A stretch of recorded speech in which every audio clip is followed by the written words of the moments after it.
Bismillah, alhamdulillah, wa khair wa syarru wa syiatillah, wa la hawla wa la quwata illa billah, amma ba'd. Yang saya hormati Rektor UIN Jakarta Prof. Amanin Lubis yang dalam hal ini diwakili oleh Bapak Dr. Andes Muhammad Ikhwan.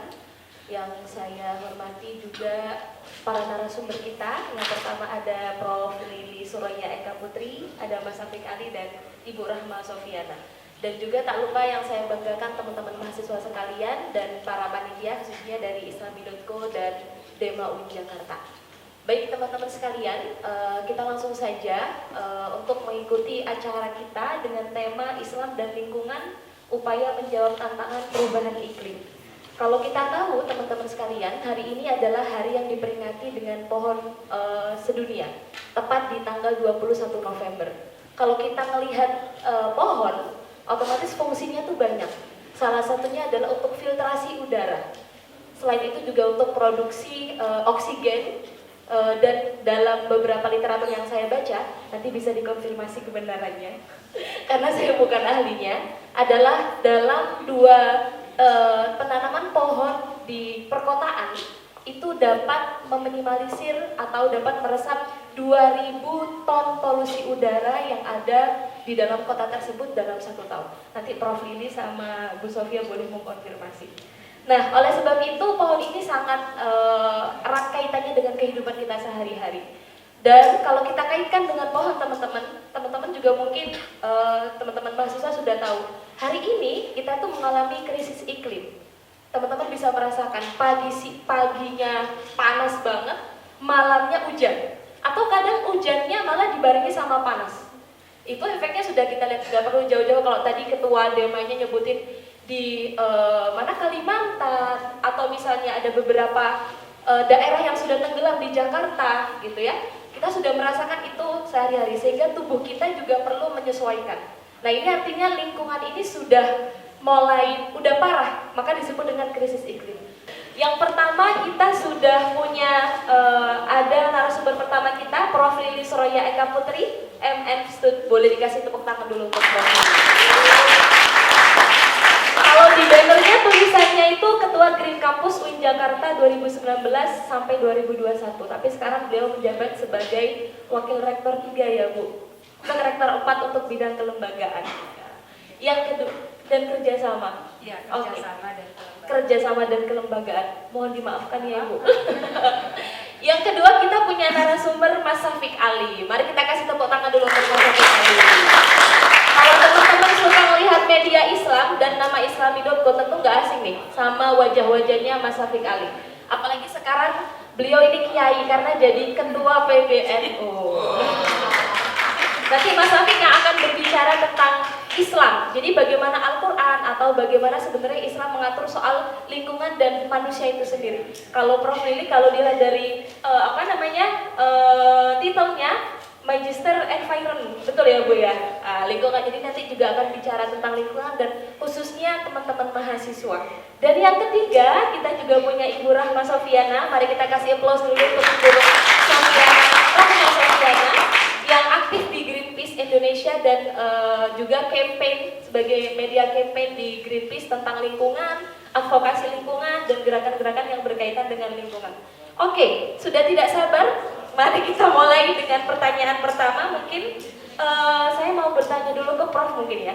Kalau kita lihat mahasiswa-mahasiswi UIN Jakarta nih, sebenarnya gimana sih tingkah lakunya atau perilaku soal lingkungannya tuh gimana? Aware nggak nih? Masih suka buang sampah nggak nih? Gimana Prof? Silahkan Prof. Ayo.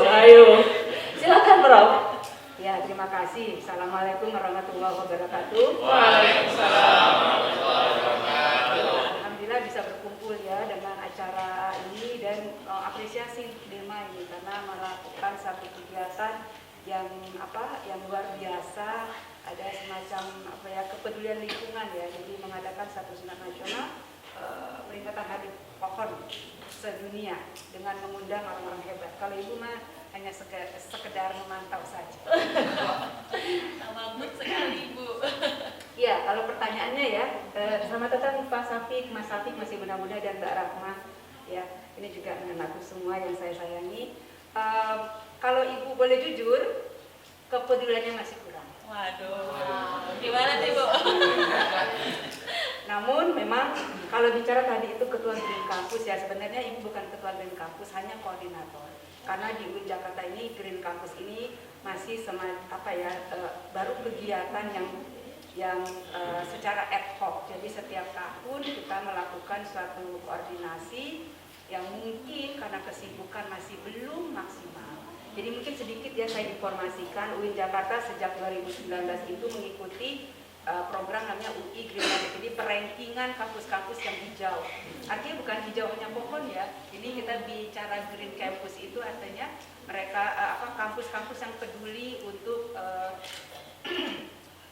mengelola limbahnya, sumber dayanya yang ada dan tentu juga infrastrukturnya. Jadi di UI Green Matrix itu ada 6 kategori yang harus suatu kampus itu lakukan. Yang pertama adalah setting dan infrastructure. Artinya apakah UIN Jakarta sudah memiliki green building kah? Seperti itu. Kira-kira gimana? Parkir kalian sudah pada teriak ya. Nah, itu sebenarnya dari tahun 2000 Ibu dulu di Scientech ya. Jadi dari tahun saya sudah riset itu dari tahun 2007 kalau tidak salah terkait dengan UIN harus green campus gitu. Kalau mungkin ada yang bisa mendeteksi ada tulisan Ibu dengan Ibu kelompok itu di 2009 ya.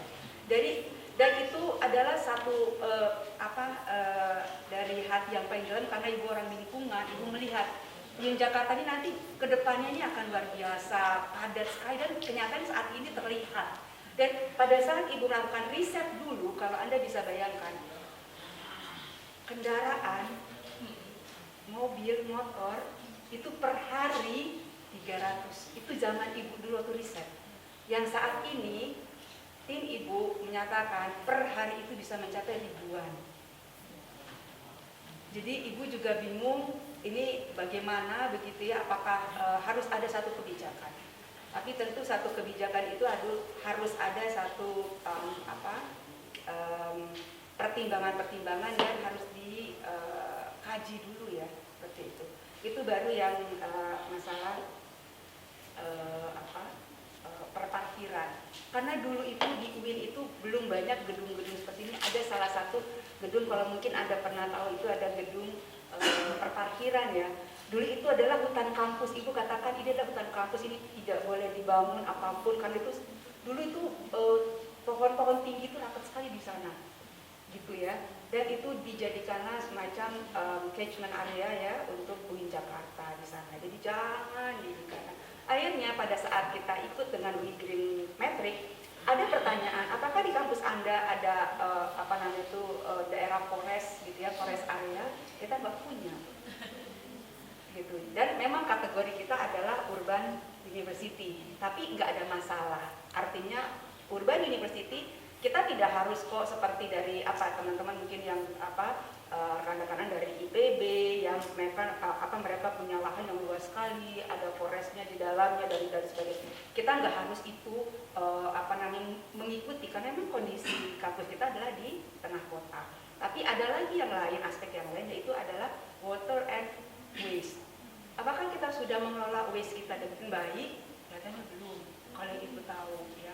Dan itu susah sekali kami dari Scientech itu dari per 2019 itu kita membuat satu komunitas untuk pengelolaan sampah-sampah plastik gitu ya. Ada namanya bank sampah. Mungkin di sini ada ininya ya, demanya atau himanya.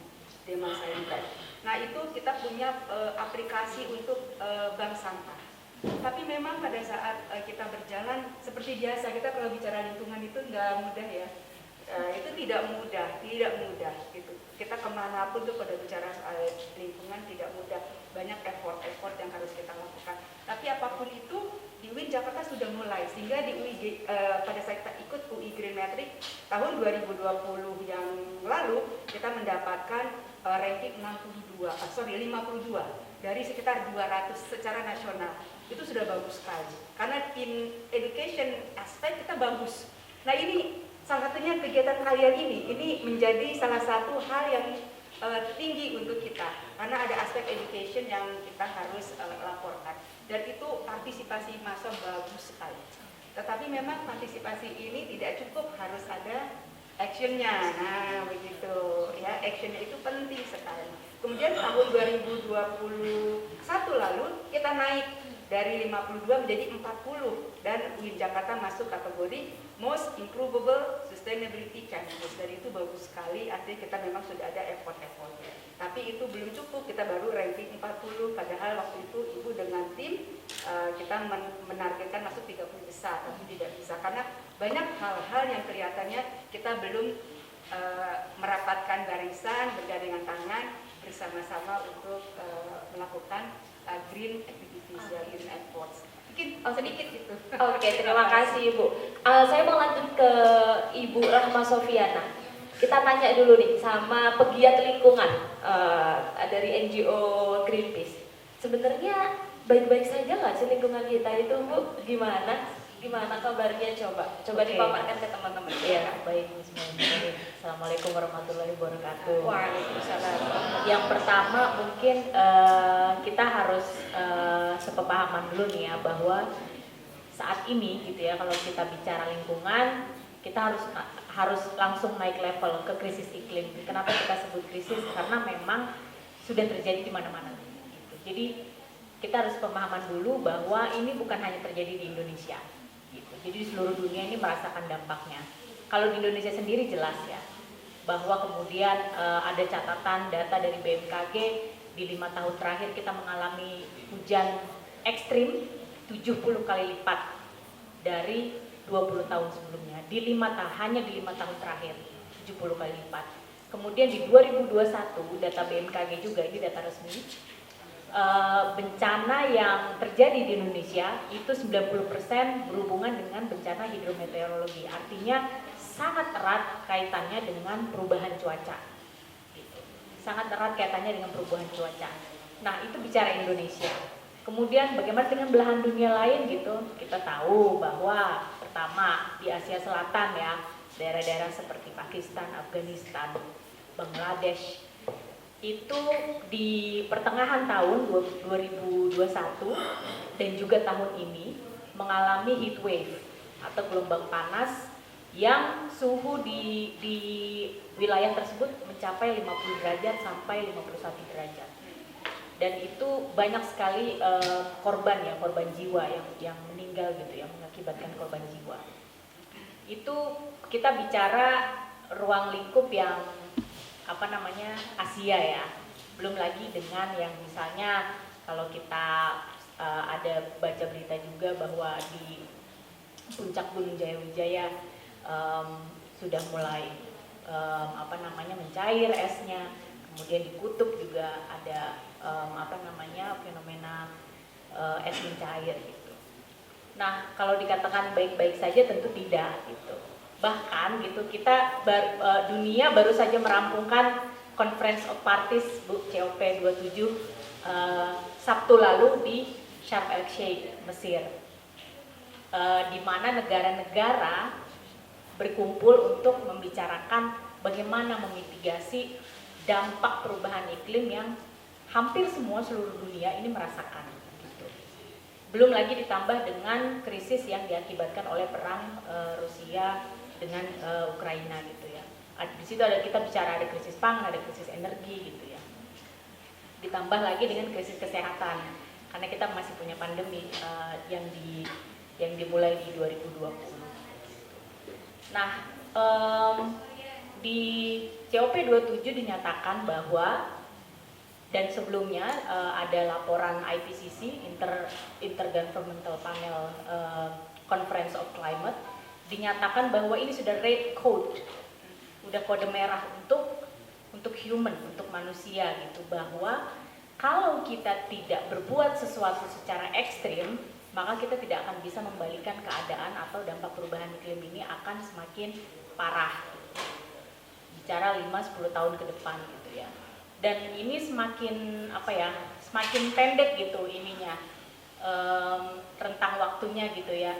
Jadi misalnya BMKG pernah mengeluarkan data bahwa curah hujan yang terjadi di daerah Jabodetabek gitu ya, kalau bicara 10 tahun lalu diakumulasi selama 3 hari gitu curah hujannya, kalau sekarang hanya terjadi dalam 2-3 jam. Jadi sebegitu ekstrimnya perubahan gitu, dan ini harus menjadi alert di mindset kita bahwa memang ada satu, ya betul, ada satu yang salah gitu ya. Karena kalau kita bicara bencana hidrometeorologi itu kebanyakan man-made disaster gitu, yang artinya adalah bencana yang memang disebabkan oleh perilaku manusia yang tidak bertanggung jawab gitu. Nah, apakah kemudian kita kayaknya masih jauh ya gitu. Kan pasti pernah baca berita dong, Jakarta akan tenggelam di 2050 diprediksi oleh Biden waktu itu ya, oleh presiden US gitu. Dia bilang your capital city, dia bilang will be sink in 2050, dia bilang. Terus kemudian Kompas melakukan penelitian secara modeling. Mereka melakukan modeling kalau permukaan air laut naik tiap tahun. Sekarang itu tiap tahun kenaikannya itu 3 sampai 6 mm. Tiap tahun kelihatannya ini ya gitu. Sedikit-sedikit gitu. Nah, tapi permasalahannya adalah kalau kita bicara kota gitu ya, seperti Jakarta, Semarang gitu ya, Surabaya, Pekalongan.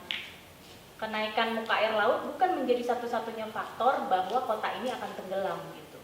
Tapi juga land subsidence, penurunan muka air tanah yang diakibatkan oleh perencanaan tata kota yang buruk gitu ya, yang air tanah terlalu dieksploitasi berlebihan hingga akhirnya menurunnya muka air tanah gitu. Jadi, dan kemudian nih bicara wilayah yang kecil lagi nih, wilayah Tangsel di tahun 2021 pernah dinobatkan menjadi sebagai wilayah yang dengan suhu tertinggi loh.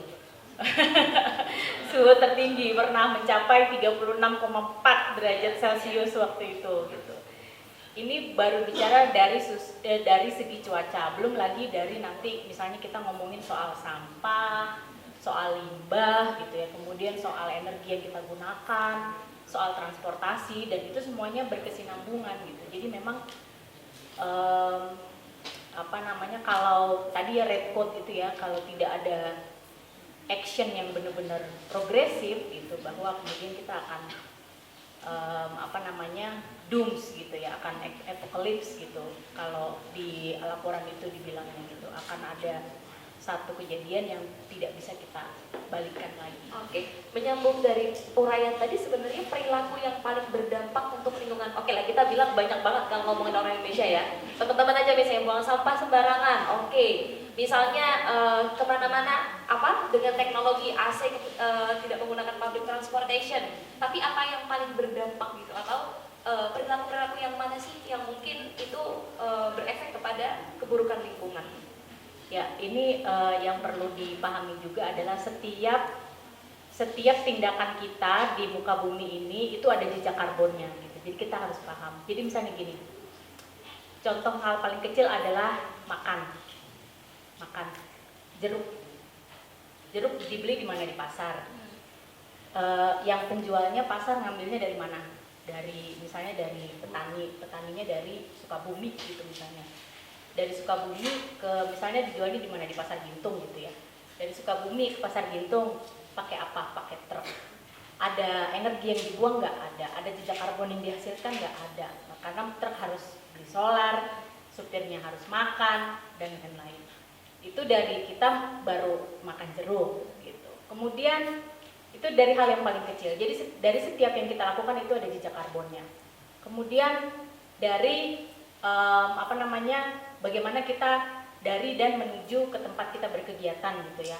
Misalnya teman-teman rumah ada yang di Depok mungkin, di Bogor atau di mana, kampus naik apa? Kalau naik Grab car berarti satu orang isi satu mobil, itu udah berapa jejak karbonnya? Ada lagi hitungannya gitu. Kalau naik public transport, misalnya dalam MRT gitu ya, dalam satu kali commute gitu ya, satu kali berangkat ke sini, itu ada lagi jejak karbonnya. Nah, kalau dibilang mana yang paling berpengaruh, saat ini tentu sulit ditentukan gitu, karena itu tadi gitu, setiap kita melakukan sesuatu itu pasti ada jejak karbonnya gitu. Nah, apa sih yang paling bisa seminim-minimnya kita tekan gitu ya? Yang pertama ya commute itu tadi gitu. Kalau bisa, tadi nyinggung lagi Profesor Lili bilang soal parkir ya. Nah kalau bisa nggak parkir, jangan parkir, pakai transport umum gitu. Jalan kaki ya. Jalan kaki kalau teman-teman ke kos mungkin gitu. Jadi seminim-minimnya gitu, atau naik sepeda gitu, memang kemudian akhirnya yang perlu ini lagi adalah kemudian bagaimana sebuah sistem itu diciptakan yang mendukung kita bisa less karbon gitu. Ya makanya sekarang Jakarta nih, alhamdulillah ini udah dilewatin MRT situ ya, Lebak Bulus ya, lumayan ya. Ya meskipun agak mahal ya, 14.000 ya gitu. Kalau saya suruh milih, saya juga maunya naik KRL yang murah 3.000. Tapi itu kemudian bahwa memang harus ada sistem, dalam artian kita bicara soal kewenangan pemerintah gitu ya, yang mendukung sustainability gitu, berkelanjutan gitu. Jadi gerakan individu patut diapresiasi gitu ya, teman-teman misalnya bawa tumbler sendiri, bawa wadah sendiri, udah nggak gunain plastik sekali pakai, udah pakai transportasi publik gitu. Tapi ada kewenangan pemerintah yang harus mendukung agar sistem sustainability-nya tuh steady gitu, settle gitu, harus gitu. Karena kalau tidak akan berjalan sendiri-sendiri dan perubahannya menjadi tidak signifikan. Oke, terima kasih Bu Sofia. Bu Rahma, salah-salah terus nih, moderatornya agak-agak. Nah, kita langsung ke yang paling cakep, Mas Safik Ali. Coba tadi ada disinggung sama ketua demanya, Baharul Fasadu fil Barri wal Bahr. Kalau udah di state katanya nih Mas, manusia nih yang bikin rusak. Tapi sebenarnya di dalam Islam atau dalam Al-Quran tuh ada nggak sih ngomongin soal lingkungan, relokasinya misalnya, atau gimana caranya, itu ada nggak Mas Safik? Coba. Mari kita dengarkan. Saya bukan ahli Al-Quran, bukan ahli tafsir. Dan tidak semua ketua NU itu kiai, dan saya salah satu ketua NU yang bukan kiai. Ya memang saya di pesantren, tapi saya kira teman-teman di IAIN ini banyak. Teman UIN, memori saya masih di IAIN soalnya. Jadi, saya kira di Islam value terkait lingkungan itu saya kira banyak sekali lah ya. Saya kira misalnya terkait pohon gitu kan, ada hadis juga kan, yang saya kira teman-teman kalau redaktor Islam itu lebih pinter-pinter kalau urusan Islam. Saya Mas Hendy, Mas Alvin dan yang lain-lain, bahwa menanam pohon itu ya bisa menjadi sedekah kita untuk siapapun yang mendapatkan manfaat, entah manusia atau burung atau apapun. Memang tidak ada penjelasannya misal di hadis itu, karena ini menghasilkan oksigen yang dibutuhkan manusia. Tetapi semangat itu ada. Nah, di situ, dan juga peringatan tadi seperti disitir kan, Rofa satu fil bahri gitu. Atau tadi sebelumnya juga disitir bahwa Tuhan menciptakan manusia untuk jadi khalifah gitu kan. Ini jalur khalifah. Walaupun ada skeptisisme kan dari malaikatnya gitu kan. Kalau ada jalur dia menjadi dia besok ikut lima. Nah, artinya malaikatnya udah skeptis gitu loh. Masa Tuhan mau menjadikan manusia yang padahal itu belum diciptakan gitu kan. Nah, pertanyaannya apakah jangan-jangan sebelumnya udah ada spesies yang sama gitu, yang suka menciptakan kerusakan dan mengalirkan darah karena malaikat skeptis. Nah, tapi kan Tuhan cuma menjawab bahwa ya aku lebih tahu apa yang kamu tidak tahu. Artinya ini jadi PR manusia pada dasarnya, bagaimana memang yang membuktikan bahwa manusia atau khususnya misal kita sebagai umat Islam, umat Muhammad, membuktikan memang menjadi khalifah di bumi yang menciptakan kebaikan dan kedamaian. Dan saya kira ada banyak sekali value di Islam.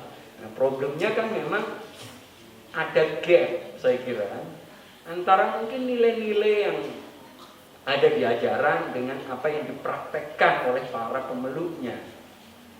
Karena kan ya manusia kan tidak sepenuhnya mengikuti nilai, termasuk nilai agama, termasuk nilai kultural atau nilai pendidikan. Manusia punya kecenderungan instinktif tertentu, walaupun insting itu di dalam diri manusia dianggap kecil, beda dengan binatang, gitu ya. Manusia itu hampir perilakunya itu dari sesuatu yang dia pelajari, bukan instinktif. Instinktif manusia itu berdasar riset itu kecil angkanya, tapi apa yang dia tanamkan. Nah, tapi kan manusia punya insting itu yang kecil, dan manusia punya interest. Ketika udah urusan interest, seringkali manusia juga mengabaikan nilai-nilai baik yang dia tahu. Di situ artinya value itu bisa kalah sama interest. Dan hari ini kan dunia yang senternya itu uang. Jadi pada dasarnya kita harus akui krisis lingkungan ini kan efek langsung dari kapitalisme industrial. Kenapa kapitalisme industrial itu sedemikian merusak lingkungan? Karena dia tidak ada batasnya. Dalam ekonomi ada pada dasar penggunaan istilah limit of growth. Harusnya pertumbuhan itu juga dibatasi. Ada kata cukup. Tapi kapitalisme industrial tidak mengenal kata cukup. Karena aset, wealth itu bisa diuangkan, dikertaskan yang nggak ada batasnya. Orang yang punya kekuasaan triliunan, kita nggak tahu mau dia pakai apa keuangan triliunan itu. Jadi di atas kertas saja. Karena dia nggak akan bisa menghabiskan itu. Di situ. Zaman dulu kan sebelum dikenal istilah uang yang bisa ditumpuk atau dicatatkan di bank, orang nggak punya kekayaan sebesar itu kecuali tanah. Raja-raja kaya karena memiliki tanah seluas kerajaan. Tapi uang dalam bentuk emas, dalam bentuk perak nggak akan bisa ditumpuk sebanyak itu. Sehingga ada batasnya, ada limit of growth-nya. Tetapi kapitalisme tidak ada. Tidak ada, karena seluruh hasil dari pembabatan hutan, dari perkebunan, dari pabrik, dari apa, ditaruh di dalam angka-angka yang nggak butuh penyimpanan yang ini. Nah itu juga saya kira yang memengaruhi. Gitu loh. Makanya kemudian dan kita sekarang hidup di era itu. Apakah kira-kira ekosistem hidup kita memungkinkan kita untuk menjalankan nilai-nilai agama terkait lingkungan itu atau tidak? Karena kan pada dasarnya misal para petani yang membabat apa untuk perkebunan atau dari kebun jadi sawah, kan efeknya besar. Dari hutan jadi kebun, dari kebun jadi sawah. Dampaknya besar. Di kampung saya kira banyak, di kampung yang lain juga saya dengar dari teman-teman. Zaman kecil kita masih menyaksikan sungai itu mengalir airnya, debit airnya gede, jernih, bahkan musim kemarau pun ini. Nah, sekarang banyak sungai udah nggak mengalir atau mengalirnya kecil sekali. Sungainya tetap gede tapi airnya kecil, debitnya, karena di dataran tingginya seluruh kebun, seluruh hutan jadi kebun, yang kebun jadi sawah atau palawija. Jadi udah nggak bisa menyerap air. Nah, artinya ada sebuah ekosistem ekonomi yang tidak memungkinkan. Artinya yang memang bertentangan dengan interest manusia. Makanya saya kira bahwa kalau kita pengen memperbaiki dunia, kita nggak bisa hanya berbicara tentang value, nilai-nilai agama, nilai-nilai budaya, nilai apa, tapi kita berbicara tentang dunia yang lebih material. Buat teman-teman yang belajar sosiologi, saya kira selalu berdebat. Yang paling mendorong perubahan dunia itu revolusi di dunia material, gitu kan, Marxian gitu, atau justru memang revolusi di dunia pemikiran, Weberian. Nah di situ, saya menganggap bahwa dua-duanya punya sumbangsih, tapi menurut saya revolusi dunia material jauh lebih mengkondisikan orang. Hari ini kita semua pakai handphone, karena handphone ini ada dan diciptakan. Semua orang pakai mobil nggak mau jalan kaki, pakai motor orang Indonesia nggak mau jalan kaki, karena revolusi dunia material. Artinya dunia material yang membuat orang nggak mau jalan kaki, revolusi. Mau ditanamkan di kepalanya bla bla bla bla gitu kan. Saya termasuk orang yang masih lumayan sering jalan kaki ya, gitu, tetapi saya kira memang rumit jalan kaki di Jakarta ini gitu kan. Gitu loh. Nah, udah debu, trotoar ini panasnya minta ampun. Saya bukan orang yang takut panas, saya satu sisi menikmati gitu, tetapi memang saya nggak bisa membayangkan. Saya kadang-kadang masih berangkat kerja beberapa kali gitu. Nah, naik angkot kan 10 menit lang keringetan pasti kan. Nah, jadi dan kemudian juga mahal tadi misal. Nah, ini orang milih motor yang dianggap paling murah. Hutan dibabat jadi perkebunan atas nama ekonomi misal gitu kan. Negara ini berkepentingan untuk pajak, untuk devisa kalau itu kayu diekspor dan sebagainya. Nah, ideologi ini yang saya kira harus mulai dikritisi juga. Karena itu memang ideologi yang selama saya kira 100 tahun terakhir ini sejak revolusi industri lebih itu nggak ada batasnya. Nah, sejauh saya kira ideologi ini masih mengerang di banyak sekali pelaku ekonomi dan menjangkiti kita sebagai individu, saya kira sulit membayangkan. Artinya gini, kapitalisme industrial sekarang menyadari bahwa harus ada respon terhadap climate crisis. Nah, jadi butuh melakukan sesuatu. kita kapitalisme industrial menginginkan sebuah perubahan dan perbaikan, tapi sekaligus membuat saya kira perubahan itu menjadi mustahil ketika semangatnya masih pertumbuhan. Oke. Tapi nyambung nih Mas, karena Mas Syafiq membawa Islami.co, jadi tetap harus ditekan-tekan sama Islam.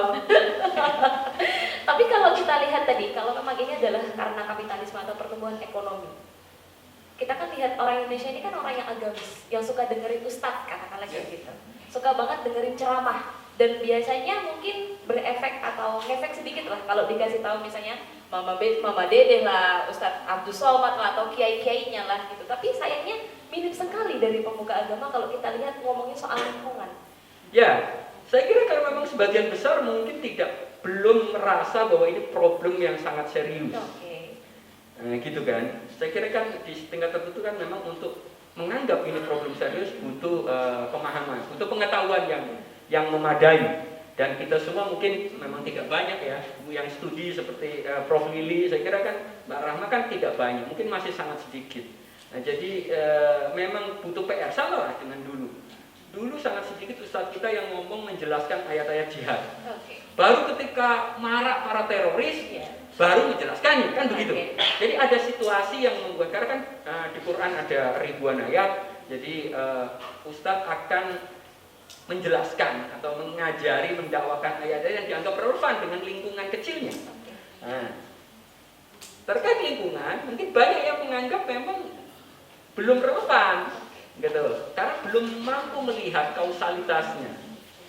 Nah, tetapi memang ini PR, saya kira PR Greenpeace, PR ya Islami, PBNU, PR teman-teman semua. Ini kan scholar semuanya di UIN ini. Ini kan sedikit dari sekian juta generasi di Indonesia yang paham Islam dan terdidik.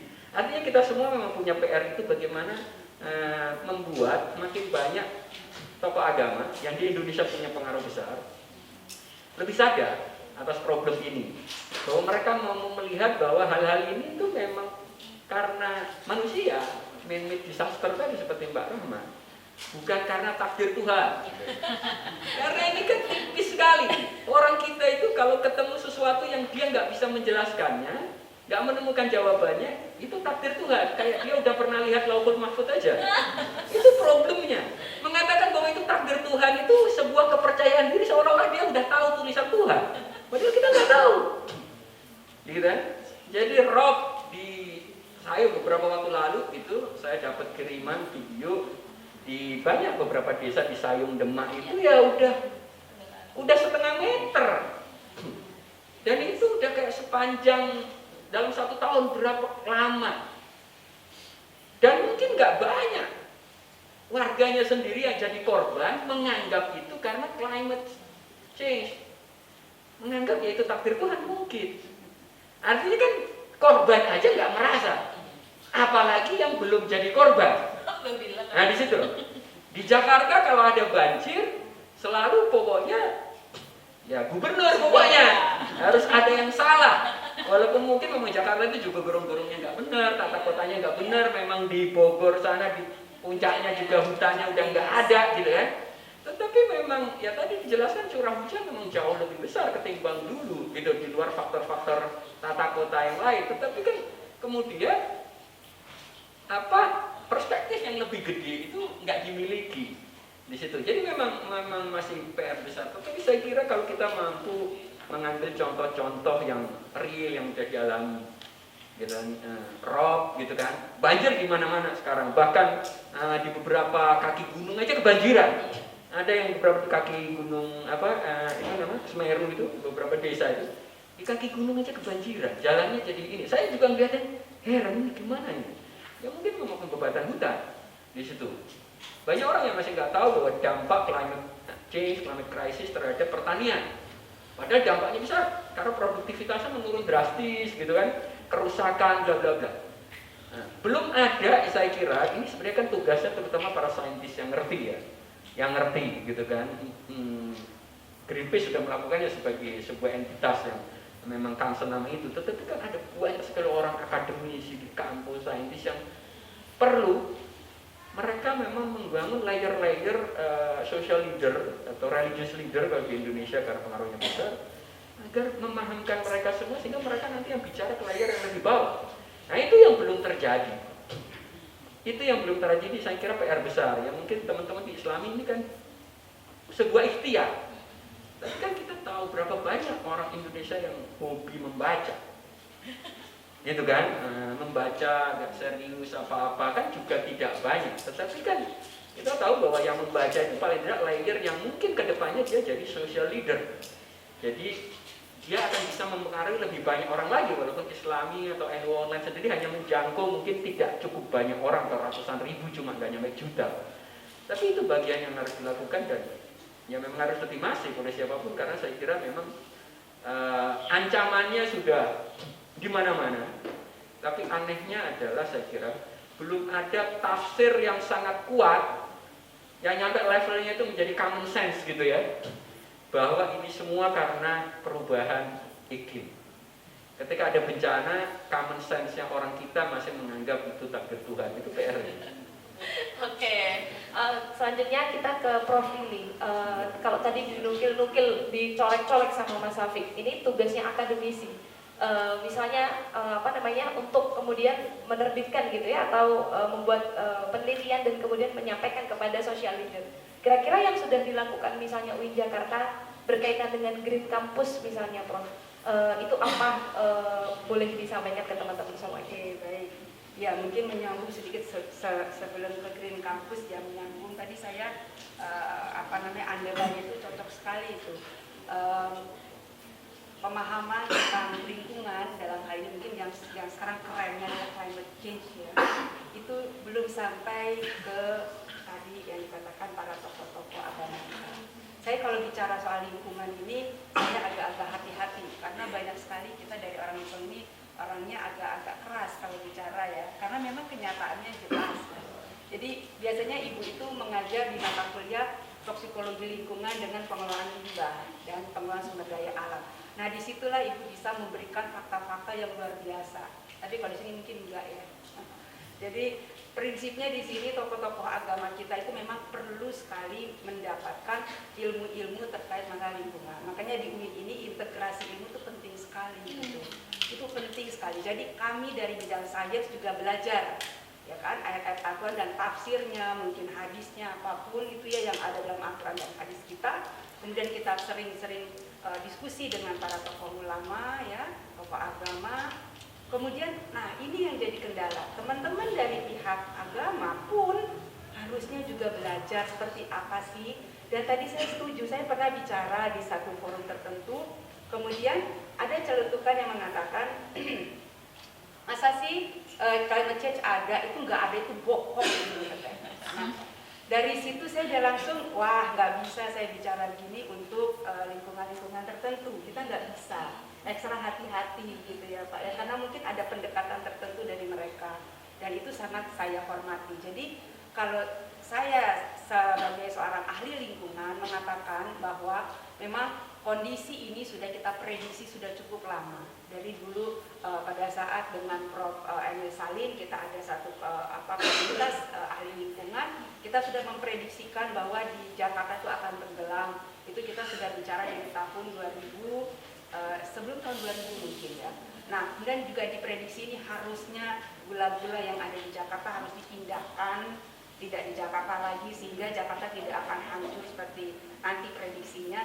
Nah itu baru sekarang akan pindah ibu kota ke Kalimantan, walaupun dengan plus minus dan sedemikian juga kan ya pro kontranya gitu. Nah tapi kita dari orang lingkungan selalu bicaranya terkait masalah ini yang terjadi ya. Dan kalau mungkin tadi Mbak Rama katakan di Jakarta, ibu tinggal di Jakarta. Di Jakarta itu memang saat ini intrusi air laut itu sudah luar biasa.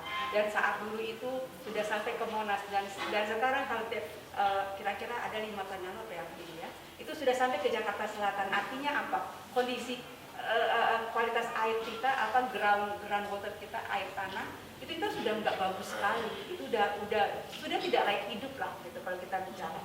Dan saat ibu dulu mengajar di UIN Jakarta sejak tahun 2002, ibu sudah katakan, sekarang kita kemana-mana dulu ya, kita kemana-mana selalu bawa air ya. Kalau kakek nenek kita dulu mana pernah punya air begini. Semua air itu bersih kan, yang mereka bisa ambil ya. Kita sudah kemana-mana pasti bawa ini kan, air mineral dan sebagainya. Dan sekarang ibu pernah bicara, sekarang saat ini kita bicara membawa air kemana-mana. Bukannya tidak mungkin kita akan membawa oksigen kemana-mana, dan itu terjadi. Dan itu ibu bicara tahun 2003-2004 yang lalu. Kenapa? Karena kalau lingkungan itu tidak dijaga dengan baik, oksigen akan kurang. Tadi yang Mbak Rama katakan ada jejak karbon gitu ya.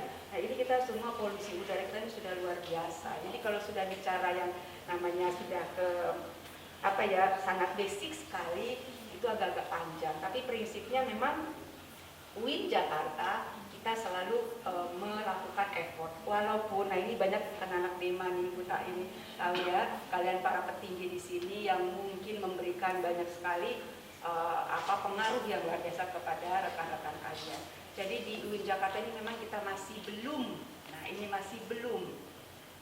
belum memberikan prioritas lebih untuk masalah lingkungan. Itu yang menyebabkan banyak kasus parkir gitu ya, mungkin belum menjadi prioritas, tapi sudah menjadi satu program-program yang masuk ke dalam kebijakan-kebijakan di kampus, tetapi belum menjadi prioritas gitu ya. Kalau belum menjadi prioritas berarti dukungan masih sangat-sangat minim sekali.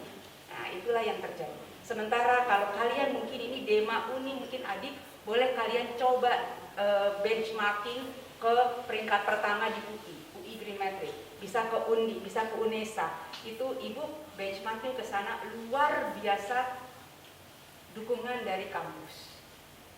Ya, sehingga program-program lingkungan itu memang harusnya tadi dikatakan seorang leadernya itulah yang mungkin harus bisa. Saat ini UIN prioritasnya mungkin belum itu.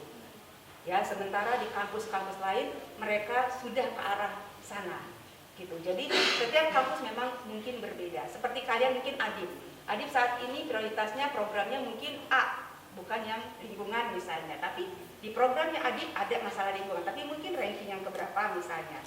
Nah, di UIN Jakarta alhamdulillah kita sudah punya program itu walaupun belum menjadi skala prioritas tertinggi. Itu yang menyebabkan jadi banyak hal-hal yang harus diperbaiki, yang harus dikuatkan lagi di UIN Jakarta terkait masalah lingkungan. Sehingga kalau kalian ini anak-anak muda generasi bangsa ikut acara seperti ini terus belajar, karena masalah lingkungan itu memang lebih kepada, kalau saya ya sangat setuju, bukan karena takdir, tapi lebih kepada masalah manusia, anthropogenic activities. Jadi semua kegiatan manusia itu pasti akan menghasilkan suatu luaran yang memang bisa kita anggap itu baik atau buruk jika pengelolaannya itu baik gitu.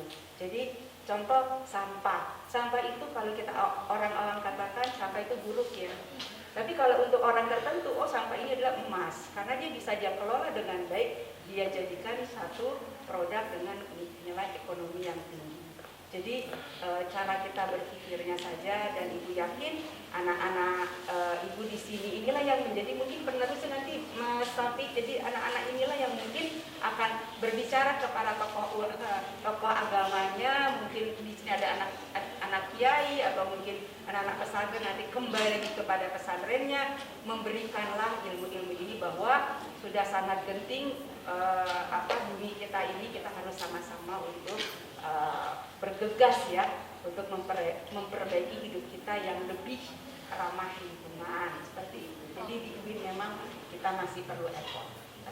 Tapi upaya-upayanya yang sudah dilakukan kira-kira selain tadi Bu parkir, kira-kira boleh di-share ke teman-teman? Oke, kalau untuk yang di UIN Jakarta tadi yang Ibu katakan, kita sudah punya bank sampah ya. Tapi memang untuk bank sampah nanti bisa koordinasi dengan teman-teman dari Saintek. Ya, kita sudah ada aplikasinya dan itu juga sudah diminta oleh ada satu lembaga, tapi kita masih belum tidak lanjuti karena di sini pun masih ada hal-hal yang harus kita perkuat lagi. Kemudian kita kalau riset dari Saintek itu banyak riset-riset terkait misalnya pengolahan sampah-sampah organik, misalnya kita kembangkan ekoenzim yang saat ini sedang marak sekali ya, ada ekoenzim. Kemudian teman-teman dari, karena saya orang Saintek, saya hanya tahu dari Saintek nih ya. Kemudian ada lagi pengelola pengembangan untuk kendaraan listrik dan juga sensorik untuk memonitor kualitas udara yang ada di daerah tertentu. Kita mulai mungkin dari kampus.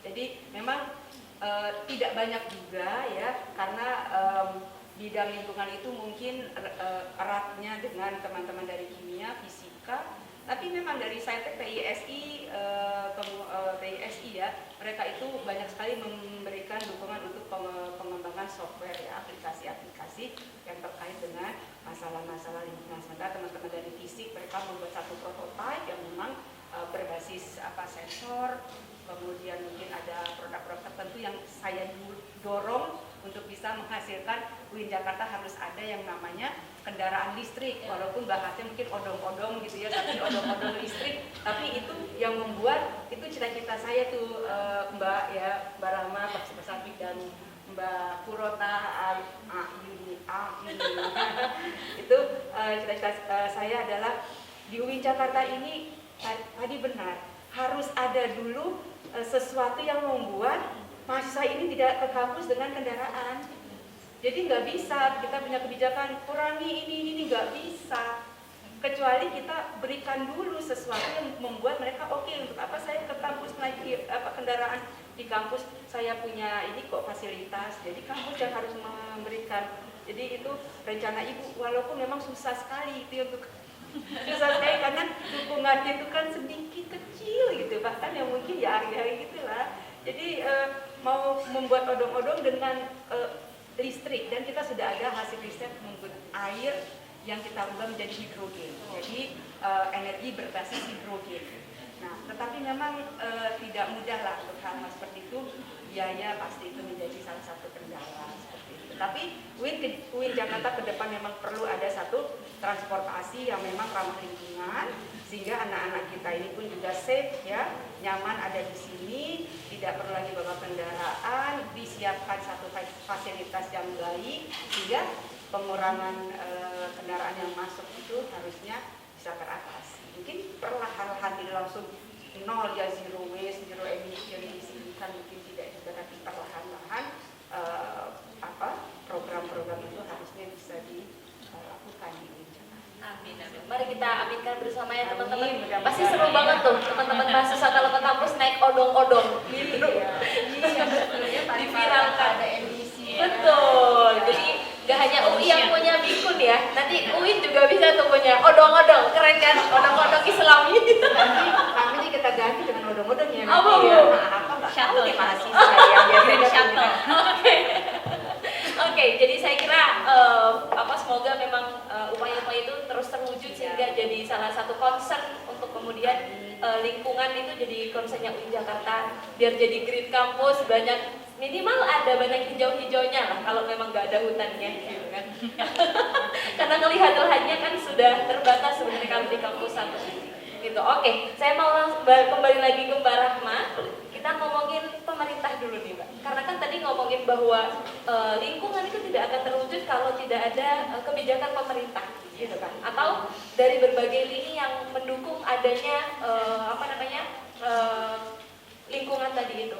Nah, kira-kira kalau dari kacamata NGO Greenpeace nih, sebenarnya pemerintah itu sudah ngelakuin apa aja sih, dan seberapa efektif, atau misalnya mana yang perlu dikurangi atau yang enggak, sehingga biar teman-teman nih kalau melihat berita banjir enggak, wah Anies Baswedan nih yang salah, wah ini nih yang salah gitu. Silakan. Ya, baik.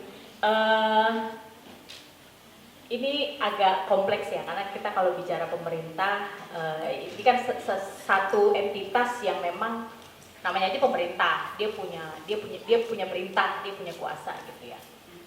Balik lagi tadi nyinggung Prof. Lili dan Mas Safik, bahwa kemudian sistem yang ada saat ini gitu ya, itu sistem yang diciptakan bahwa kita tidak punya pilihan. Itu satu, kita tidak memiliki pilihan. Contoh tadi Mas Safik kasih tahu soal handphone, nyolok listriknya dari mana? Kita nggak punya pilihan untuk beralih gitu ya, dari sumber yang kita tahu batu bara merusak di mana-mana, punya efek polusi dan lain-lain. Kita tidak disediakan pilihan untuk beralih ke sumber yang lebih berkelanjutan, yang lebih bersih gitu, lebih ramah lingkungan. Gak ada pilihan itu. Air ya. Dulu kita probably tadi nyinggung, mana pernah sih kita bawa ini gitu ya. Oke lah, sekarang kita bawa tumbler ya. Aku lihat ada teman-teman bawa tumbler. Ada nggak sistem refillnya? Kalau nggak di kampus, di kantor gitu ya. Sekarang ada karena temanya lingkungan. Iya. Kita nggak punya gitu. Kita nggak disediakan pilihan itu gitu. Adalah itu tadi gitu ya. Balik lagi ke soal sistem yang diciptakan adalah sistem yang membuat kita tidak punya pilihan. Itu baru dari dua sisi ya. Dari sisi energi, kemudian dari air. Belum lagi bicara limbah, sampah ya Bu. Ada nggak pilihan kita bahwa kita bisa mengurangi kemasan dengan membeli curah gitu misalnya untuk kebutuhan rumah tangga gitu ya, misalnya sabun gitu ya, sabun cuci piring dan lain-lain gitu. Ada berapa banyak sih toko curah di Jakarta? Dan kalaupun ada, harganya di luar harga pasar. Karena apa? Karena sumber dayanya kurang. Karena tidak kapital itu tadi gitu. Tidak masif uangnya, uangnya terbatas gitu. Sumbernya terbatas, maka akhirnya yang dihasilkan outputnya juga terbatas gitu. Kita berada dalam sistem yang tidak diberikan pilihan. Jadi kalau dibilang apakah kemudian pemerintah serius gitu melihat ini sebagai ancaman gitu ya, krisis iklim sebagai ancaman gitu. Bahwa kemudian pemerintah punya program gitu ya, ada net zero emission di 2045 gitu, zero emission gitu. Kemudian dengan beberapa program yang kayak kemarin G20 ya, hajatan 2 hari semua mobil listrik, mantap. Tapi jetnya pribadi tetap. Ini kan sesuatu yang kontradiktif ya gitu. Terus kemudian ada pembicaraan gitu ya bahwa kita harus mulai memilih gitu, beberapa sumber PLTU batubara harus ditutup, harus pensiun dini gitu ya, kemudian beralih ke sumber energi terbarukan gitu. Meskipun masih dalam RUPTL, dalam rencana umum pengadaan tenaga listrik yang dikeluarkan resmi secara resmi oleh PLN, di situ masih dinyatakan bahwa Indonesia masih akan menggunakan batubara sampai 2056. Padahal di IPCC dijelaskan bahwa di 2030 seluruh negara-negara di dunia harus menutup PLTU batubara jika tidak ingin itu tadi, jika masih mau membalikan keadaan krisis iklim. Di 2050 net zero emission, 2056 menutup PLTU batubara, terus kemudian ada pengadaan mobil listrik untuk semua kepala daerah, pejabat, termasuk staf sus, menteri dan juga presiden gitu ya. Tapi kan kemudian kita melihat bahwa gitu, ada kebijakan yang juga kontradiktif dengan komitmen itu. Misalnya ada undang-undang yang kita sebut kemarin ya di 2019 ini jadi kontroversial banget dan ini jadi catatan merah gitu ya. Kalau di NGO kita bilangnya catatan merah untuk pemerintah. Mereka mengesahkan Undang-Undang Cipta Kerja, di mana di dalam Cipta Kerja beberapa peraturan pengetatan terhadap lingkungan itu diperlemah. Gitu. Jadi ada beberapa kebijakan, kemudian kebijakan UU Minerba, kemudian ada lagi kebijakan yang paling kecil kita tarik kebijakan di PLN ya. Jadi dulu nih misalnya monggo misalnya PLN kampus UIN mau pasang solar panel gitu ya. Kalau dulu kebijakannya kapasitas terpasang dari solar panel itu maksimal 80% dari kapasitas terpasang. Jadi misalnya rumah teman-teman mau pasang solar panel, teman-teman sekarang pakai listrik dayanya 2000 watt gitu ya. Kalau dulu kebijakannya 80% maksimal yang dari solar panelnya, berarti sekitar berapa tuh? Sekitar 1.800 gitu ya, 1.500 gitu ya. Kalau sekarang hanya 10%. Jadi misalnya teman-teman mau pasang nih, saya mau pasang solar panel, ngomong ke PLN, karena dia nanti yang akan ngatur metrik ininya nih meterannya gitu, bisa hybrid gitu, jadi bisa on grid, bisa off grid. Hanya 10% dari kapasitas terpasang, jadi hanya 200 watt. Jadi kalau teman-teman nyalain kulkas, teman-teman nggak boleh masak nasi, gitu. Atau misalnya teman-teman nyolok laptop, teman-teman nggak boleh juga nyalain TV. ya cuma 200 watt, bisa untuk apa? Hanya untuk penerangan mungkin ya gitu. Jadi ada kebijakan-kebijakan yang justru bertentangan dengan komitmen yang dibuat tadi gitu ya, dengan net zero emission dan segala macam gitu. Jadi kita melihat bahwa ini masih ada kepentingan yang bermain di sini, yang kita garis bawahi oligarki gitu ya kalau kita bicaranya, bahwa memang yang membuat kebijakan adalah mereka yang mengatur kepentingan mereka gitu, yang akan menguntungkan bisnis mereka, kepentingan mereka, profit mereka gitu. Dimana kita tahu ya bahwa sebagian anggota DPR dari 200 sekian 56-nya merupakan pengusaha gitu ya.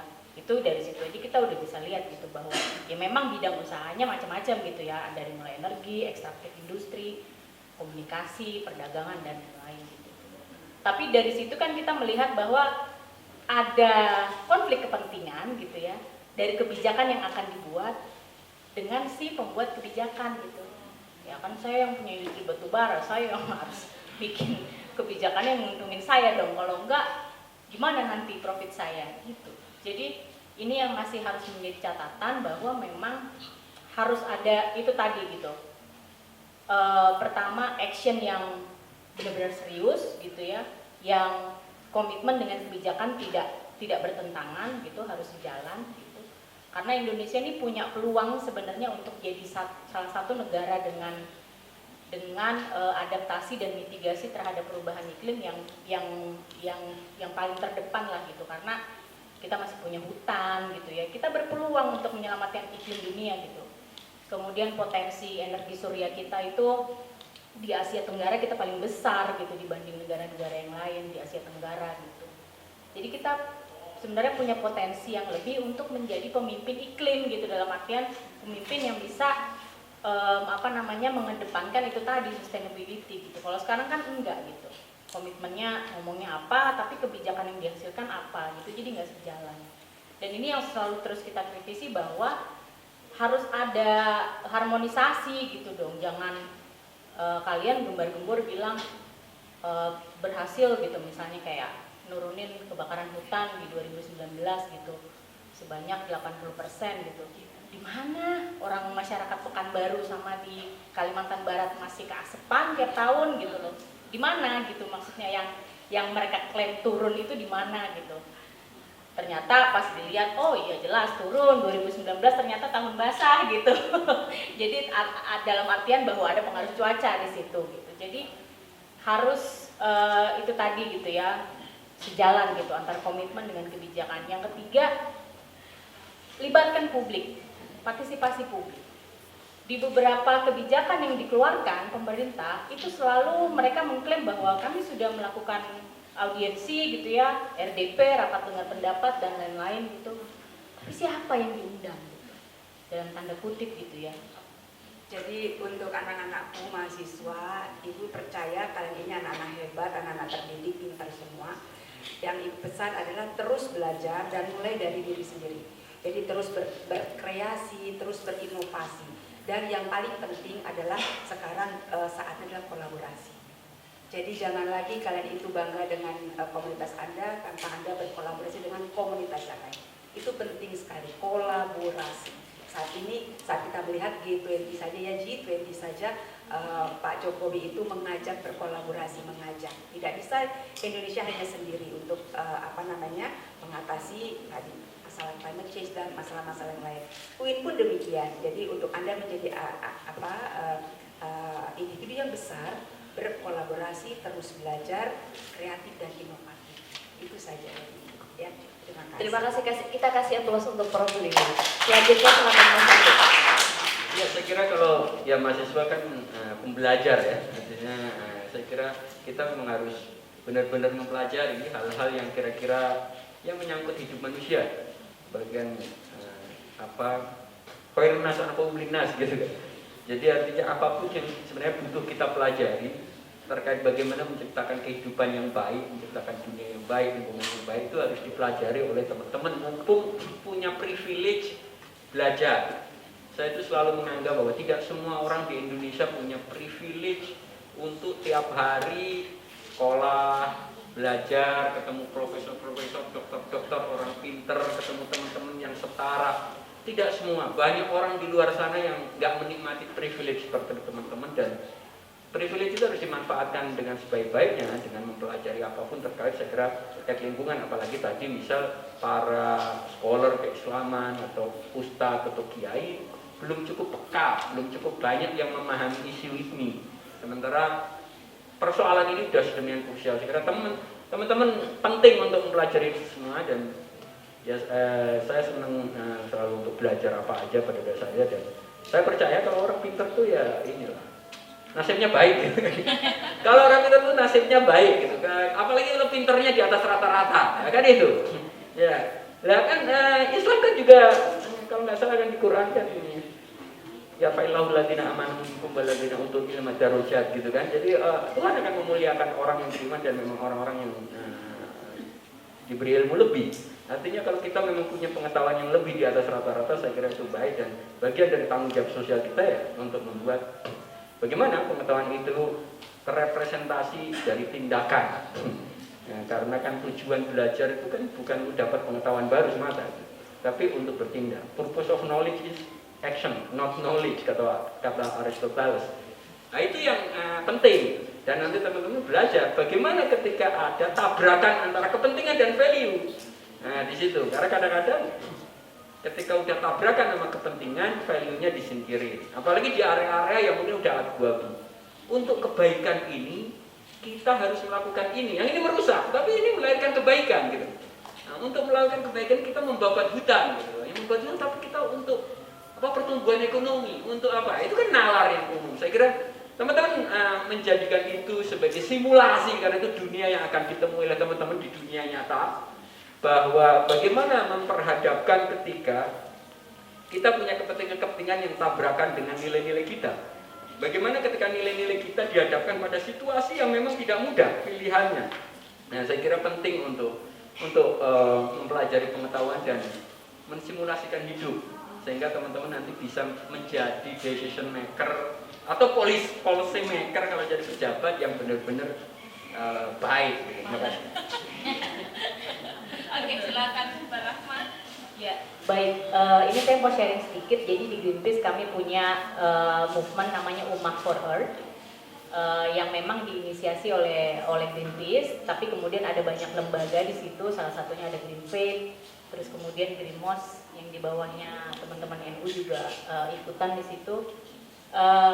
Kenapa Ummah for Earth? Karena kita melihat bahwa populasi umat Muslim ini mampu membuat perubahan di bidang lingkungan, itu satu. Karena apa? Karena kalau tadi Mas Afif bilang gitu ya, memang tidak secara gamblang menjelaskan di ayat Al-Quran atau di hadis bahwa ini harus begini, tapi ada nilai. Nah, values itu yang menjadi prinsip kita dalam melakukan gerakan, bahwa ummah gitu ya, kita sebagai satu ummah gitu bisa melakukan sebuah perubahan yang memang signifikan gitu ya. Di bulan Juli tahun ini kita launching juga modul namanya Green Hajj. Jadi kita kita luncurkan modul bagaimana melaksanakan ibadah haji dan umroh dengan minim ya, kita nggak bilang zero tapi minim gitu ya, less sampah gitu ya, kemudian less food waste gitu ya, dengan sesedikit mungkin gitu. Kita launching bareng Imam Besar Masjid Istiqlal waktu itu. Kemudian dengan Kemenak juga, di situ dijelaskan bahwa ada cara-cara gitu ya yang bisa dilakukan oleh umat Muslim dalam melakukan ibadah haji dan umroh yang berpotensi sangat minim jejak karbon. Gitu. Nah, ini gerakan Ummah for Earth ini bisa dicari sendiri nanti ya di website Greenpeace, silakan diikuti. Ada akun Greenpeace-nya juga, ada akun Instagram-nya juga, ada akun Twitter-nya juga. Seminim-minimnya, ini kan nggak ada yang nggak punya HP ya, semua pasti mahasiswa punya HP. minimal HP yang ya cuma bisa buat ngechat, WhatsApp atau nge-scroll IG pasti punya kan gitu. TikTok. Nah, TikTok gitu. Salah satu kampanye yang kami lakukan juga adalah melalui sosial media gitu ya. Kami percaya bahwa sosial gerakan sosial dalam artian secara individu ini mampu juga membuat perubahan gitu, karena di beberapa kejadian ya kalau viral kemudian orang mulai berbondong-bondong membicarakannya gitu. Nah kenapa sih isu lingkungan gak kita bikin viral gitu, ayo kita viralin gitu, supaya apa ya, supaya ini jadi pembicaraan publik, supaya orang kemudian mindsetnya menjadi berubah gitu ya, bahwa kemudian kejadian-kejadian seperti banjir, longsor dan lain-lain bukan hanya sekedar musibah dan takdir Tuhan gitu, tapi bahwa kita sebagai manusia itu punya andil di dalamnya, dan kita sebagai manusia itu juga punya andil untuk menemukan solusinya gitu, bahwa kita sebagai manusia menjadi pencetus masalahnya itu satu, tapi kita umat manusia juga sebagai penemu solusinya gitu. Jadi itu yang dan saya rasa teman-teman mahasiswa di sini pasti udah melek lah ya soal teknologi, soal sosial media, pasti bisa informasi sangat mudah dicari di mana-mana. Belajar, kalau sudah peduli, aksi, ajak gitu. Jadi 1 dimultiplikasi 10, dimultiplikasi lagi 10, dimultiplikasi lagi 10, nanti gerakannya jadi akan tambah besar itu sih. Tapi yang paling penting adalah jangan lupa juga dorong pemerintahnya untuk menghasilkan kebijakan-kebijakan yang pro terhadap rakyat dan lingkungan. Oke, mari kita kasih aplaus dulu untuk kebijakan dari kita. Oke, teman-teman sekalian, saatnya kita sesi tanya jawab. Kita masih punya waktu kurang lebih 10 menit lagi sebelum kita menuju iya Ibu. Saya buka untuk mungkin 3 penanya, batasi sampai 3 penanya karena kita sudah waktunya sudah semakin siang. Mungkin penanya boleh dibantu? Itu 1, 2, 3. Oke, yang pakai baju merah. Sebutkan nama, semester sama ini kali ya jurusannya. Silakan. Perkenalkan, nama saya Rizky Tria dari jurusan Dirosat Islamiyah. Jadi kurang gue yang masalah lingkungan, gue yang masalah hadis. Nah, jadi seperti yang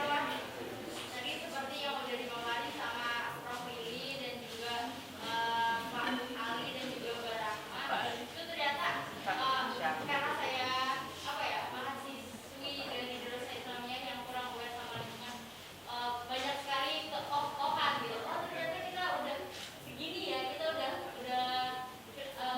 iklimnya udah kayak gini loh. Oh ternyata UIN itu mempunyai solusi kecil dari masalah ini, bank sampah, saya baru tahu gitu. Nah seperti yang telah dipaparkan dari Prof. Willy dan yang lainnya, bahwasannya ada solusi-solusi kecil kayak misalnya bank sampah atau odong-odong yang bakal dipakai itu untuk menanggulangi ataupun mengurangi pencemaran lingkungan ataupun emisi-emisi yang lain. Nah rasanya itu kayak solusi yang dikeluarkan dengan masalah yang ada tuh kayak nggak berimbang. Jadi kayak solusi yang dilakukan tuh rasanya kecil dan nggak terasa untuk solusi. Ataupun saya sendiri sebagai manusia yang kurang mengerti pendidikan sama hubungan ini.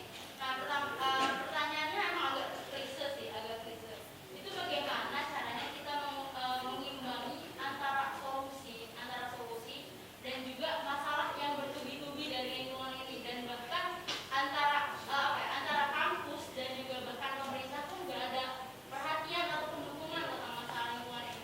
Itu aja sih. Oke, baik, terima kasih mahasiswi di Dirosat Islamiyah yang mengerti hadis dan Al-Quran. Oke, terus mau berdiri menjawab atau kita kumpulkan dulu kan? Oke, kita kumpulkan dulu kalau gitu. Silakan kakaknya yang pakai baju kerudung hitam, silakan. Perkenalkan, izin saya Feby dari jurusan Sejarah Peradaban Islam. Saya juga kurang aware tentang lingkungan, tapi kan saya jurusan sejarah, jadi aware tentang fosil dan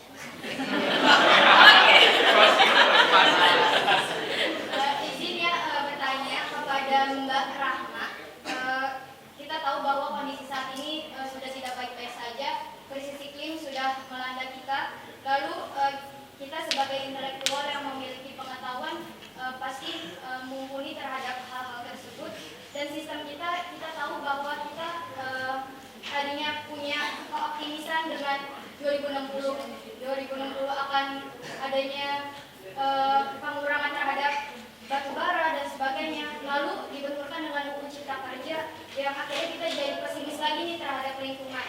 Nah, lalu juga yang baru-baru ini COP27 ini di hari ke-5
untuk dengan tujuan untuk membangun infrastruktur. Misalnya di Kalimantan itu kan pohon masih banyak.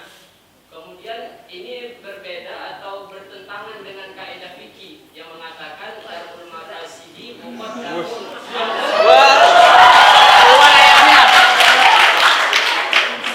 Maknanya kan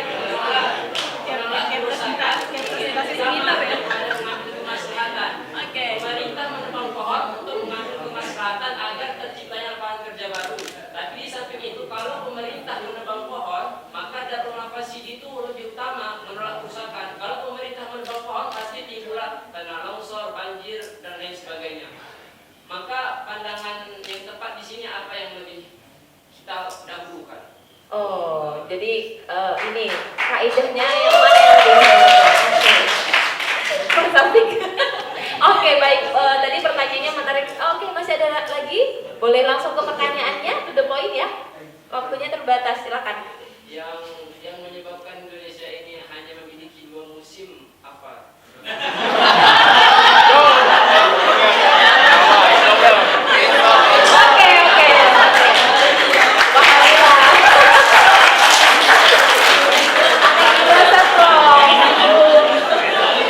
Oke, baik.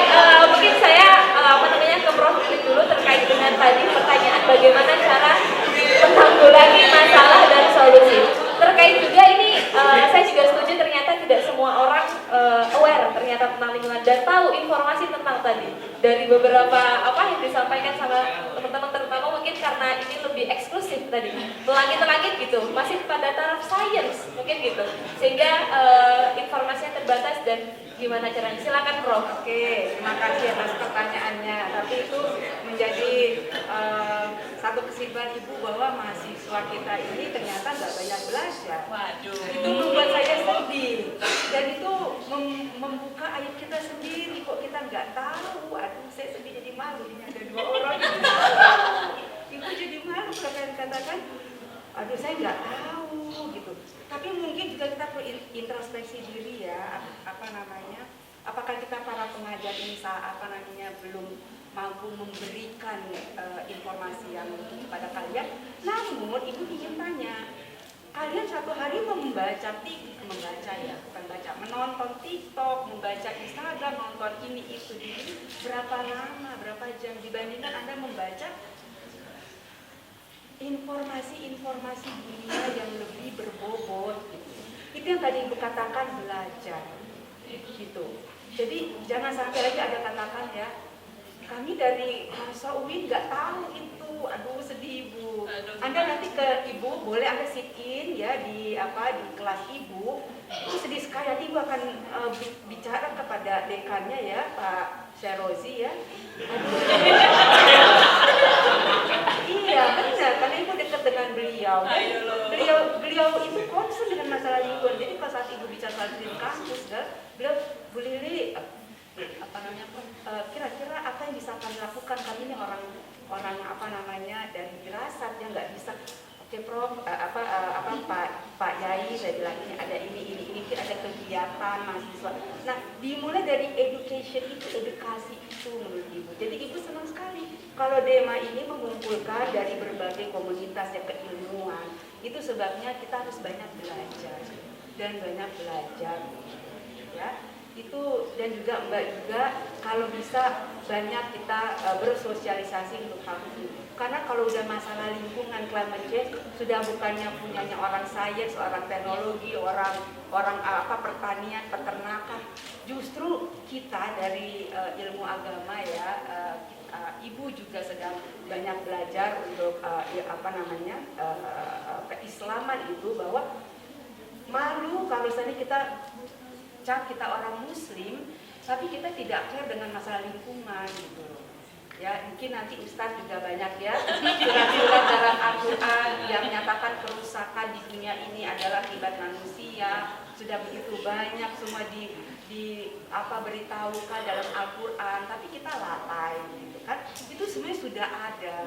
Jadi kalau misalnya Ibu lagi melalang buana ke luar negeri, dia tahu Ibu orang Muslim, dia tanya kenapa kok negara kamu kok kotor bener, sampah di mana-mana. Bahkan saya sangat tersinggung pada saat saya membawa mahasiswa asli ke sini, mahasiswa mahasiswa Jepang, ibu bawa ke Pulau Seribu, pada saat kita kasih minuman gitu ya, kan biasanya kita dikasih kelapa muda, dia kan enak sekali, kalau kalian udah pasti diserbu dong. Kalau yang orang-orang Jepang pun nggak diem semua. Terus saya bilang, ayo silakan, kenapa ini enak sekali loh, ini adalah buah dan sebagainya. Loh kenapa kamu nggak mau? Ternyata informasi yang sampai di sana adalah Anda datang ke Indonesia, jangan pernah kalian minum minuman yang ada di Indonesia, karena itu berasal dari air kotor. Jadi apalagi UIN Jakarta, ibu katakan kami punya kampus besar begini, kami punya ilmu agama yang tokohnya luar biasa, non agama kami punya ini, punya kita kembangkan ini dan sebagainya. Mereka kaget, artinya oh ini kampus besar ya, gitu. Apa yang Anda sudah lakukan ini. Mereka kaget. Pada saat itu tuh teman-teman dari India juga dengan bangganya memperlihatkan drone, mungkin anak-anak dari Saintek ya. Drone itu dia untuk monitoring yang kualitas udara dari sana. Saya katakan, wah dia bangga sekali, kami sudah begini. Saya cuma diam aja, kemudian pada saat dia itu sudah selesai, kemudian saya dekati, saya begini, kaget ya. Dan itu pingin datang ke sini untuk kolaborasi dengan kami. Jadi artinya, kita UIN Jakarta itu hebat. Jadi mohon kalian banyak belajar, mahasiswanya hebat di bidangnya, tapi tidak ada salahnya kalian belajar juga ilmu lain. Integrasi ilmu itu penting sekali. Ya, jadi ibu sangat yakin kalian akan menjadi orang yang hebat nanti ke depan. Ya, mungkin itu dari saya. Terima kasih Bu. Kita kasih aplaus untuk menjawab pertanyaan tadi. Yang pertama, kenapa Indonesia kok punya 2 musim? Saya nggak tahu ini relevan nggak untuk Greenpeace menjawab. Sama yang tadi kaitannya dengan perempuan dan bagaimana cara berkomunikasi kepada adat. Silakan. Baik. Tadi Mas siapa yang nanya? Ustadz ya? Yati. Oke, ini basic banget sih. Kita kan terletak di garis. Nah, jadi kita secara geografi, kemudian ini bukan takdir Tuhan loh ya. Ini geografi yang bicara. Secara lokasi geografi kita berada di garis khatulistiwa, makanya kita punya 2 musim. Beda dengan yang negara 4 musim, mereka ada di bawah garis khatulistiwa, makanya mereka punya 4 musim. Ini belajar geografi dan geofisika sebenarnya. Ntar dibuka lagi buku SD-nya. Itu basic banget itu ya, kenapa kita hanya punya 2 musim panas dan musim hujan. Ada lagi sih sebenarnya musim lain, musim duren, musim mangga. Karena kita semua di sini buah bilangnya musim. Kemudian tadi pertanyaannya Mbak siapa tadi yang pakai jilbab coklat? Iya, yang di Rosan juga tadi. Sedikit antara masalah yang timbul dengan solusi yang dijalankan. Ya itu tadi ya yang saya singgung di awal, bahwa penting ada pendekatan struktural gitu, bahwa penting ada perubahan sistem gitu. Nah tadi saya senang banget tuh Prof. Lili bilang nanti saya bicara deh sama sama dekannya gitu. Itu ada pendekatan struktural di situ, bahwa memang keinginan itu penting, niat pribadi itu penting gitu, dan itu patut diapresiasi gitu. Jadi teman-teman di sini semua patut mendapatkan apresiasi bahwa mau belajar tentang bidang lingkungan gitu, yang bersinggungan dengan nilai-nilai Islam. Itu patut diapresiasi. Tapi kemudian bahwa apakah kemudian ini bisa menciptakan perubahan yang signifikan? Nah itu tadi gitu. Penting bahwa ada pendekatan struktural, bagaimana sistem itu diciptakan, bagaimana kebijakan yang dilahirkan kemudian mendukung itu terjadi gitu. Jadi memang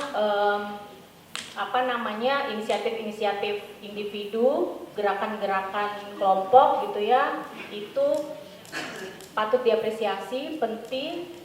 Tapi kemudian bagaimana juga bahwa solusi-solusi yang ditawarkan oleh individu-individu ini, gerakan-gerakan ini kemudian menjadi sebuah sistem yang memang bisa kita anut gitu ya, bisa kita jalankan gitu di kemudian hari. Kemudian itu akhirnya nanti akan menjawab bahwa masalah-masalah yang timbul bisa sejalan dengan solusi yang kemudian ada gitu ya. Itu kemudian dari Mbak Feby. Tadi Mbak Feby bilangnya ngakunya nggak ngerti tentang lingkungan, tapi ngerti COP. Ya, Tadi bicara soal perempuan juga. Nah ini kita bicara soal dampak lingkungan. Perempuan dan anak-anak itu di laporan di IPCC adalah kemudian golongan yang paling rentan dari terjadinya dampak krisis iklim. Karena apa? nggak usah jauh-jauh ngomongin krisis iklim, it's not a rocket science. Kalau teman-teman lihat ada bencana banjir, kemudian ada pengungsian, yang diwawancarain TV yang dicari duluan siapa?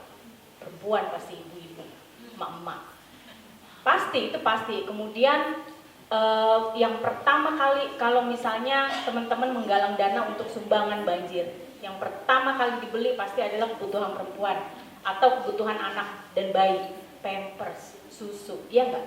It's not a rocket science. Itu benar-benar adalah sebuah nalar ya, sebuah ilmu yang memang ini sangat dekat dengan kita justru gitu. Apalagi perempuan gitu, karena itu tadi gitu. Kita adalah golongan yang paling rentan ketika bencana gitu ya, nggak usah ngomong krisis iklim, bencana terjadi. Oh itu banjir, longsor gitu ya, gempa bumi ketika di pengungsian, itu pasti yang didahulukan pertama apa? Perempuan, ibu-ibu, anak-anak untuk mendapatkan shelter yang lebih layak dibanding dengan kaum laki-laki gitu ya. Karena memang kita yang paling rentan terdampak. Perempuan itu banyak sekali kebutuhannya. Misalnya katakanlah dia menyusui gitu, dia punya anak bayi, dia pasti butuh air bersih lebih banyak dibanding laki-laki untuk membasuh bayinya, ganti popoknya dan lain-lain. Itu hanya dari satu aspek gitu ya. Belum dari aspek yang lain gitu ya. Misalnya dari kalau di beberapa tempat yang ada konflik lahan gitu ya, kayak teman-teman di Kendeng, di Wadas, nanti teman-teman bisa cari beritanya, teman-teman di masyarakat adat di Papua gitu, bahwa perempuan kemudian yang menjadi kelompok paling rentan. Karena apa? Karena biasanya ketika terjadi konflik lahan atau konflik agraria, biasanya yang kena kriminalisasi adalah suami-suami mereka, ditahan, kemudian ya dikriminalisasi ya, dimasukin penjara dan lain-lain. Akhirnya apa? Perempuan harus berlaku sebagai ayah juga di situ, harus mencukupi kebutuhan keluarganya. Sementara dia juga sebagai pengatur ekonomi keluarga gitu. Jadi memang ini menjadi satu PR bahwa bagaimana cara mengkomunikasikannya. Cara mengkomunikasikan sebenarnya mudah saja gitu. Mereka tidak usah perlu sekolah tinggi-tinggi gitu ya. Ini makanya teman-teman di sini bersyukur sekali bahwa ada kesempatan, ada privilege untuk belajar, untuk membaca ya informasi yang memang penting untuk diketahui gitu. Kalau terjadi sesuatu di daerahnya, yang ngerasain dampaknya duluan siapa? Kita, perempuan ya, atau masyarakat sekitar itu.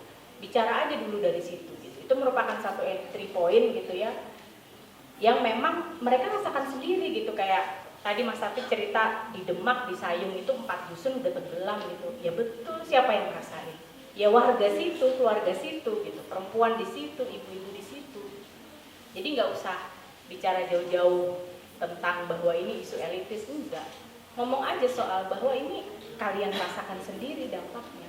Itu menjadi satu entry point yang kemudian akhirnya bisa kita tambah lagi informasinya, mengedukasi mereka bahwa ini bukan hanya sekedar itu tadi, bukan hanya sekedar permukaan air laut naik loh gitu. Ini ada andilnya juga dari apa yang kita lakukan sehingga menyebabkan krisis iklim. Cukup Mbak Rahma, oke kita kasih aplaus lagi. Oke yang terakhir, mungkin Mas Taufik fokus ke Darul Mafasid Muqaddamun ala Jalbil Masalih tadi. Silakan Mas Taufik. Saya kira ini mahasiswa Firosa Islamiyah sendiri tuh yang bisa jawab. Ya, saya kira ini ya, kita dikit mengenal istilah yaitu Darul Mafasid Muqaddamun ala Jalbil Masalih. Tapi ada catatan bahwa Islam ini menurut saya lebih cenderung antroposentris ketimbang kosmosentris. Jadi bahwa value tertinggi itu dianggap ya di luar urusan keimanan ya. Value tertinggi itu ukurannya kebaikannya buat manusia, bukan pada alam. Nah, ini juga yang nanti akan membedakan perspektif teman-teman environmentalis gitu ya. Kenapa misal di beberapa hal sulit ketemu. Nah, Islam cenderung bahwa menjadi rujukannya manusia. Tadi aja misalnya saya katakan khairun nas anfa'uhum linnas. Selalu manusia rujukannya. Beda dengan suku-suku tradisional dulu, misal agama-agama lokal, itu manusianya menyesuaikan pada alam. Ya kan? Manusianya menyesuaikan pada alam. Nah, sementara di Islam manusia itu menjadi center. mengatakan sesuatu buruk atau baik, dia ukurannya adalah baik buruknya manusia. Nah, di situ. Dan makanya kemudian dia memang ya satu sisi ekonomi atau kapitalisme juga lebih bisa tumbuh karena ukurannya di situ tadi growth, ya kan, pertumbuhan ekonomi dan seterusnya.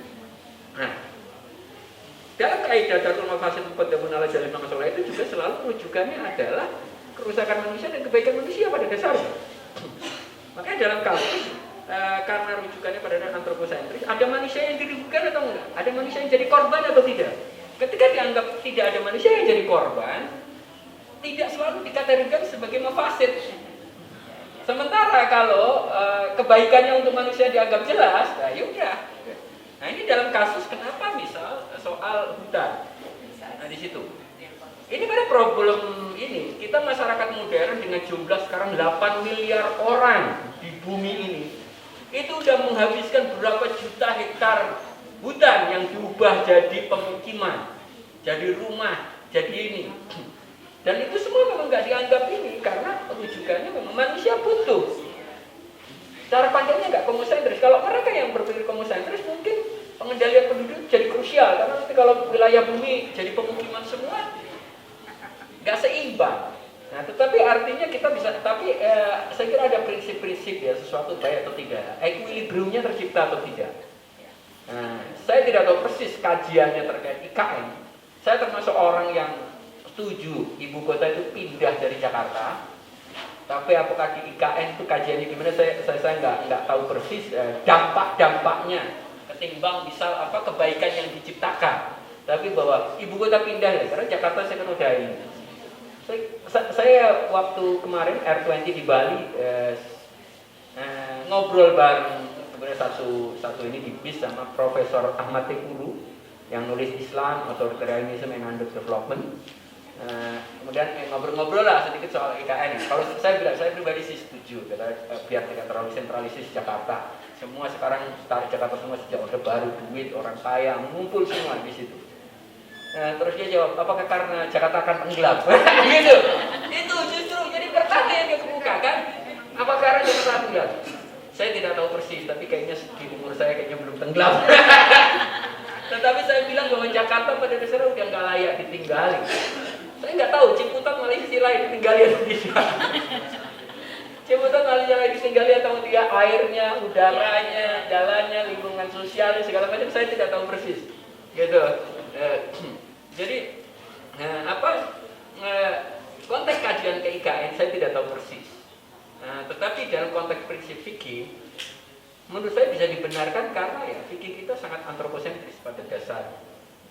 Dengan berbagai pertimbangan saya menyetujui pindah ibu kota, pertimbangan keadilan ekonomi, putaran uang dan pertumbuhan dan segala macam lah pemerataan itu artinya terjustifikasi berdasarkan prinsip itu. Tapi kemudian dari prinsip lingkungan, apakah ada IKN itu kira-kira man-made disaster apa yang tercipta? Saya tidak tahu persis. Karena kan tidak selalu misal nebang pohon itu bisa dianggap perusahaan kita semua bangun rumah apa, tapi kan keseimbangannya dijaga. Jadi cuma apalagi pohon itu sesuatu yang pada dasarnya bisa ditanam ulang. Jadi deforestasi itu kalau diimbangi dengan penanaman kembali mungkin equilibriumnya akan terjaga. Nah problemnya hari ini kan di dunia ini udah nggak seimbang sehingga jadi prioritas. Nah, saya tidak tahu Kalimantan, saya tidak tahu persis kondisi alamnya itu masih relatif seimbang atau juga udah timpang. Nah, kalau masih seimbang atau masih ini, artinya kan harus ada strategi di tempat lain yang harusnya juga ada program untuk itu biar equilibriumnya tercipta. Tapi kalau di tempat lainnya juga udah gundul karena food estate misalnya. Ini argumen food estate demi ketahanan pangan. Banyak jutaan hektar hutan di Babat. Mungkin beberapa udah berhasil panen, tapi juga banyak juga yang bisa ditunjukkan ternyata juga nggak berhasil juga, gitu. Misalnya kayak gitu. Itu kan berangkat dari argumen tadi, ini menciptakan ketahanan pangan, tapi mengubah hutan jadi perkebunan atau lahan pertanian. Kita semua sebenarnya nggak pernah berpikir bahwa lahan pertanian itu dampaknya besar. Bahkan peternakan ya, Mbak Rahma ya, peternakan itu penghasil emisi gede banget. Kita nggak pernah menyadarinya. Sementara kan beternak itu kita anggap yang mulia. Padahal beternak itu salah satu moda mode produksi, mode ekonomi ya dalam perspektif lingkungan itu meninggalkan efek yang besar sekali, ada karbon emisi yang juga tinggi. Nah ini, jadi kalau pertanyaannya fikih terjustifikasi. Kalau pertanyaannya fikih, karena fikih kita dalam kita itu sangat antroposentris. Ukurannya adalah kebaikan manusia.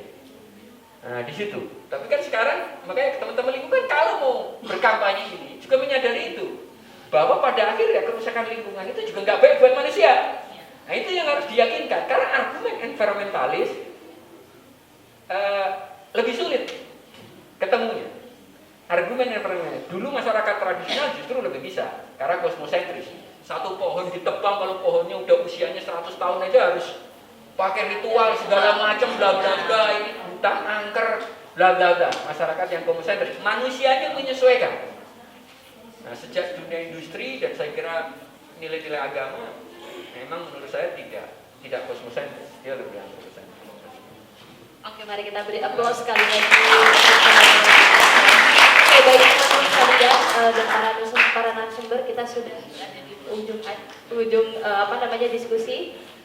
Saya kira saya tidak perlu menyimpulkan apapun, hanya saja mungkin sedikit tadi dari beberapa pemaparan sebenarnya yang bisa kita lakukan adalah ibda binafsik, mulai dari diri kita, apa yang kita bisa lakukan, maka kita kita menanggulangi itu semua agar tidak terjadi bencana yang lebih besar, terutama juga tadi kaitannya dengan soal Islam. Jangan lagi berpikir bahwa bencana itu karena takdir atau karena kiamat sudah dekat. Ini sering banget kayak gitu. Oh, buminya sudah tua gitu. Biar nggak tua, mari kita jaga bersama-sama minimal dengan tidak sampai waste gitu ya, karena itu masih jauh. Dan semoga teman-teman sekalian mahasiswa adalah generasi-generasi yang bisa menciptakan itu semua dan menjadi perubahan khususnya di lingkungan kita semua. Oke, saya moderator, saya mengucapkan mohon maaf jika dalam melit atau memimpin diskusi ini terdapat kesalahan atau kata yang kurang berkenan. Wabillahi taufiq wal hidayah. Wassalamualaikum warahmatullahi wabarakatuh. Saya kembalikan kepada